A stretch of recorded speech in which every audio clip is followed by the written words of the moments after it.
అతని పేరు హాలధర నాగ. ప్రఖ్యాత ఒరియా భాష సాహితీవేత్త.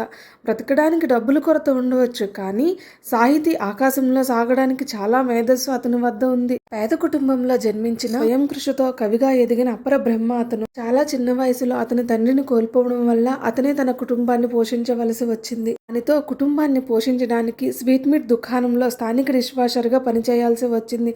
అతని పరిస్థితిని తెలుసుకున్న గ్రామాధికారి అతన్ని ఉన్నత పాఠశాలకు తీసుకెళ్లాడు మరియు ఇతను భారతదేశంలో 4వ అత్యున్నత పౌర పురస్కారమైన పద్మశ్రీ అవార్డు గ్రహీత అయినప్పటికీ అతను తన ప్రధాన ఆదాయ వనరుగా కేవలం ఒక దుకాణం మరియు వ్యాపారితో సాధారణ జీవితాన్ని గడుపుతున్నాడు. సంబల్పురి రచనా శైలికి అతన్ని గంగాధర్ మెహ్రాతో పోల్చారు.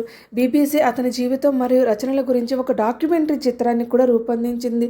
ధోడో బర్గాజ్ ఒక స్థానిక పత్రికలో ప్రచురించబడింది. ఇది అతని మొదటి కవితలలో ఒకటి. ఇలాంటి వారి కోసం ఒక లైక్ కొట్టి మన దేశ గౌరవాన్ని పెంచుదాం.